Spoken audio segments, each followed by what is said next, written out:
This is a Skyline video news report.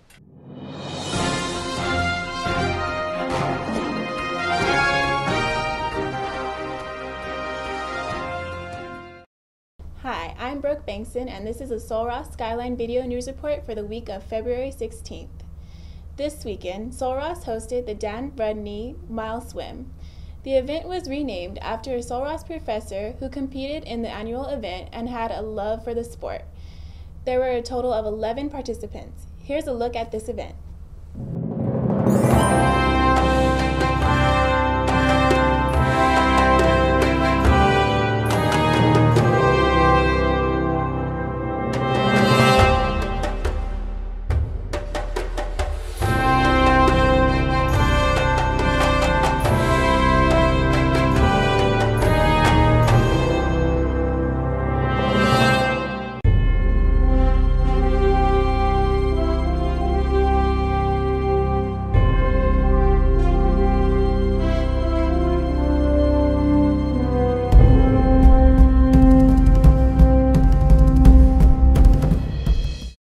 Joey Benton finished first with a time of 26 minutes and 25 seconds, followed by Grace Duffy at 28:41 and Colin Kelly at 28:55.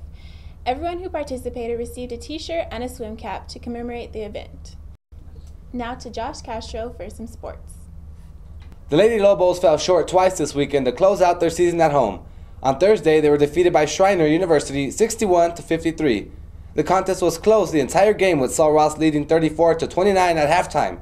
An early second-half run gave Schreiner the lead, and the Lady Lobos would never be able to regain the lead.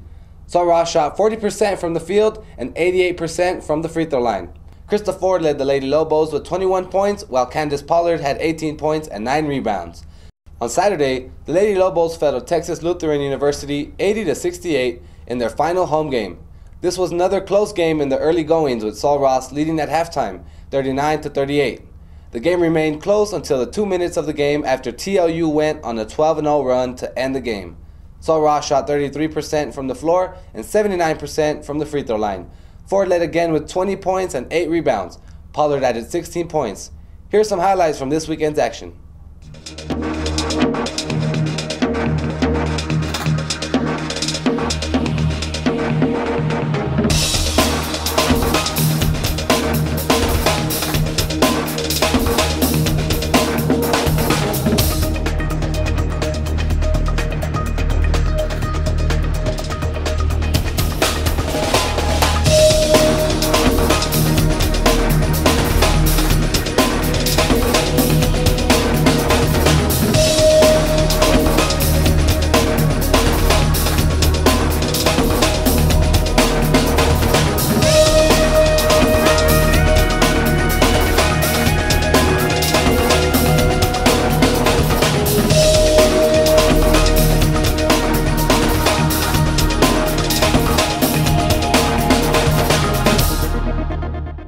The Lobo men's basketball team ended their homestand with back-to-back wins.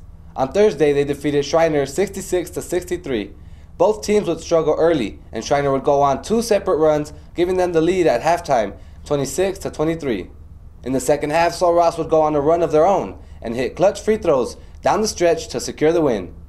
The Lobos shot 41% from the floor and 60% from the free throw line. Brennan Thomas led the Lobos with 21 points and 8 rebounds, while Colton Thomas had 13 and Justin Weldon had 12.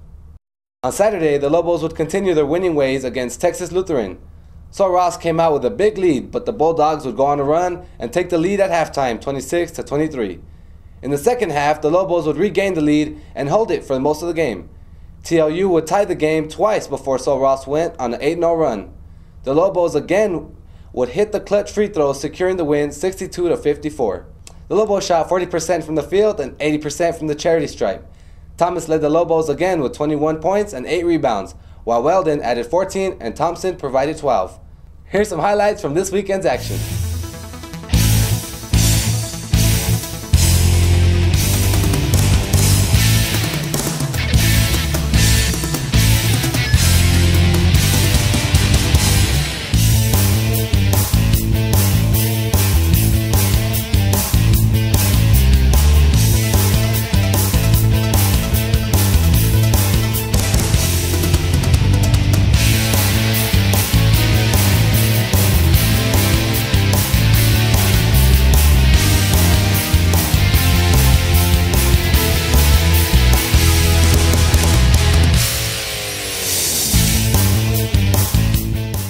Both the Lobos and Lady Lobos traveled to Abilene to face McMurray and Hardin-Simmons this weekend.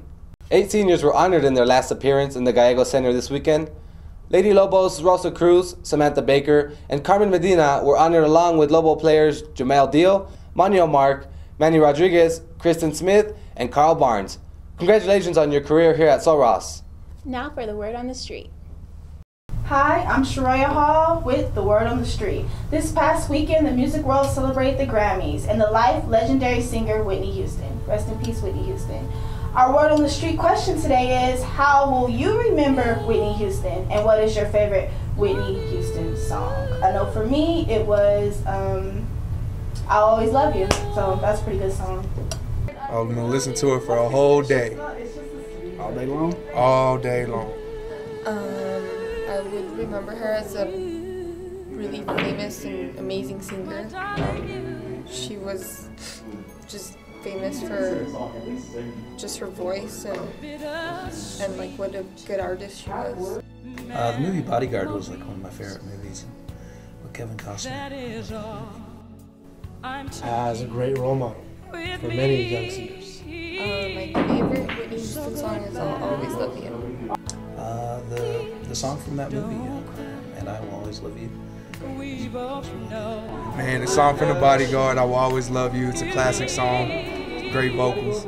I want to dance with somebody. Well, that's it for our Word on the Street. Now to Josh for more Lobo sports. The Lobo baseball team was swept this weekend against the University of Dallas. On Saturday, the Lobos played a doubleheader, dropping the first game 5-4 and the second game 9-6. In Game 1, Luke Fry started on the mound and gave up 6 hits, which resulted in 3 runs. Lucas Garza relieved him in the 5th. The Lobos had a total of 10 hits. Zach Hobson and Josh Vasquez each had 2 RBIs. In Game 2, Jay Croft started for the Lobos. The Crusaders took an early 3-0 lead, so Ross would retaliate and pull within 1. Dallas would increase their lead by 3, but the Lobos would battle back again and tie the score. So Ross gave up 4 more runs the rest of the game, but was only able to score once more and dropped the game 9-6. The Lobos had 13 hits and 6 RBIs. Dallas closed out the series Sunday afternoon 9-8. Anthony Trevino started on the mound for the Lobos. Dallas jumped out to a quick 4-0 lead before Sul Ross could get on the board. Dallas would score again to increase their lead, but the Lobos fought back and tied the score 5-5 in the 3rd inning. After tying the game twice and 2 lead changes, the Crusaders escaped with the win. Dakota Dill went 3 of 4 with a double, a triple, 2 RBIs, and 2 runs scored for the Lobos. Now let's check with the weather. Hey there, Lobos. It's a beautiful day outside on Lobo campus. I'm Sharoya with your weather. Today, it was pretty sunny with a high of 56 and a low of 32. Tomorrow, it's going to be partly cloudy with a high of 52 and a low of 32. Supposed to be the coldest day in the week. So bundle up, and there's a 22% chance of some rain. For Saturday, expect some showers with a high of 56 and a low of 35. Alright, and for Sunday, fun day. Bring it back. Hey. Well, it's supposed to be the warmest day of the week with a high of 60 and a low of 38. This has been your weather report with Miss Sharoya Hall. Thanks. Now for this week's announcements. Next Wednesday, SGA will have an open forum for students at 3 p.m. upstairs in the UC room 202. The forum is for any student who wishes to voice concerns about any issue, problem, idea, or opinion about the university. Well, that's it for this week. I'm Brooke Bankston, and this has been the Sul Ross Video News Report. Today's Skyline News is brought to you by Earl's Excavation, conveniently located just 4 feet below Alpine.